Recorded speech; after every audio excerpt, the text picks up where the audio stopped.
ভিডিওতে ইন্ট্রো দেওয়ার কোনো প্রয়োজন নাই, অলরেডি বুঝে গেছো ভিডিওতে কি থাকছে। বাংলা সিনেমার রাজা এক নামে কাঁপতো পুরা দেশ। তো এই ভিডিওটা সাজানো হয়েছে সব থেকে টপ কিছু ভাইরাল ডায়লগ দিয়ে।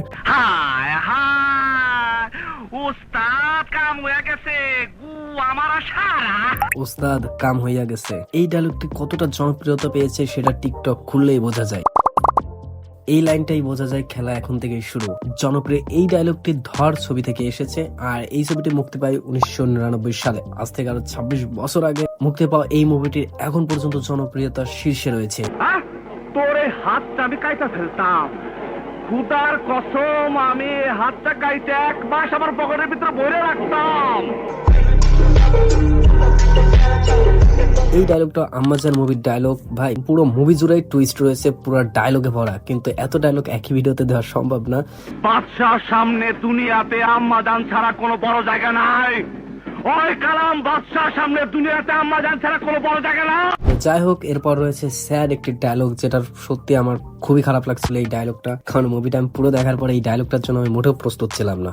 আমি এই ভিডিওটি তৈরি করার সময় নিজেই কনফিউজ কোন ডায়লগটা বাদ দিয়ে কোন ডায়লগটি রাখবো, কারণ সব ডায়লগ গুলো আমার কাছে বেস্ট মনে হইতেছিল। আর তোমাদের ভালোবাসার সাপোর্ট পেলে এর পার্ট 2 আন, তো বেশি বেশি করে লাইক এন্ড সাপোর্ট করে দাও। তুই আমারে গুলি করে দিলি বুয়েট? আরে ভাই তুই কি করলি ভাই?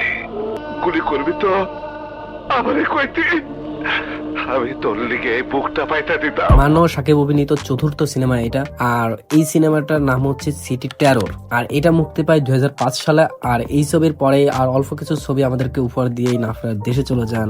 আমারে অ্যারেস্ট করতে আইছেন? দুনিয়ার মধ্যে এমন কোন লোক নাই যে আমারে অ্যারেস্ট করতে পারে। আর এই ছবির কিন্তু একটা সেরা ডায়লগ রয়েছে, যেটা আমি না দেখাইলে তোমরা অলরেডি আমার উপর গালাগালি করবা। কথা কম বুলেট, কি কইবি কইতে থাক। আপনি চাইলে আজকে বিকালের মধ্যেই আপনার আমার বিয়ের কামটা সেরে ফেলাইতে। আমি আপনাকে বিয়ে করতে যাবো কেন? এই সামরি আস্তে কথা কম, অনেক অসুবিধা। চুপ, আরেকবার জোরে কথা বলে খোদা করছে। এরকম একটা বড় ভাই কার কার না, আমার না, এই জন্য আমি পিওর। এই শোরের বাচ্চা, এই বাস্টার্ড কুত্তার বাচ্চা, টেলিফোন রাখ। এটি মান্নার অভিনীত 100তম ছবি, আর এই ছবির দিয়েই সেঞ্চুরি পার করে। ভাই এই সংলাপে ছিল এক দহন প্রতিশোধের আগুন। মান্না যখন কাউরে খুঁজে বেড়াই তখন লুকানোর আসলে কোনো জায়গা থাকে না। আচ্ছা, পুরোনো এই মুভিগুলোতে কি গালাগালি অনেক বেশি ছিল? তোমাদের কি মতামত? তো যাই হোক, পরবর্তী ডায়লগটা দেখে আসি।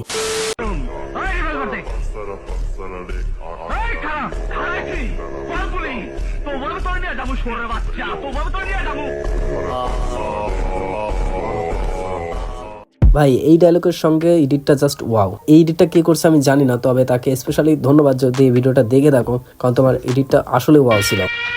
আমার মাথা নষ্ট, কি যে কষ্ট, লাশের বাক্সে অস্ত্র। আমার ভালো লাগে না, আমার ভালো লাগে না, একদম ভালো লাগে না। এটা মাথা নষ্ট মুভির কমন একটা ডায়লগ, আর এই মুভিটার জুড়ে পুরোটাই ছিল ডায়লগে ভরপুর। এক এক সময় এক একটা অঙ্গভঙ্গিতে এমন সুন্দর করে ডায়লগ গুলা দিতেছিল না ভাই, আমি দেখেই ফিদা। তারে পাইতইব, কি করিব, কেমন করে তাকে পাইব। আর একটি ডায়লগ দিয়ে শেষ করবো আজকের এই ভিডিওটা কেমন ছিল অবশ্যই জানাতে পারবো। তোর নাম কি? আন্দার। আন্দার? আন্দার রাইতে জন্ম হয়েছে তো, তাই আমার মায়ের নাম রাখছে আন্দার। যাই হোক, এই মুভিটা ছিল 2006 সালের মুক্তি পাওয়া সেরা একটা মুভি। আর এই মুভিটা আমার মনে হয় ওই সময় চায়ের দোকান দিন রাত শুধু এই একটা মুভি চলতো। আমার মনে হয় পুরাটা চায়ের দোকানে আমি এই মান্নার মুভি, ডিপজলা মুভিগুলাই দেখছি বেশিরভাগ। আজ থেকে আরো 2-2.5 যুগ আগের ভিডিওগুলো আমি তোমাদেরকে দেখালাম। আমারে অ্যারেস্ট করতে আইছেন? দুনিয়ার মধ্যে এমন কোন লোক নাই যে আমারে অ্যারেস্ট করতে পারে। কেমন ছিল আজকের এই ভিডিওটি অবশ্যই কমেন্টে জানিয়ে দিতে পারো। তুমি যদি আমার মতো মান্নার পাগলা ফ্যান হয়ে থাকো তাহলে অবশ্যই কমেন্টে লিখে দাও মান্না মানে আগুন। আমার মাফ করে দেন, আমি বুঝতে পারি নাই, না বুঝে কামটা করে ফেলাইছি, আমার মাফ করে।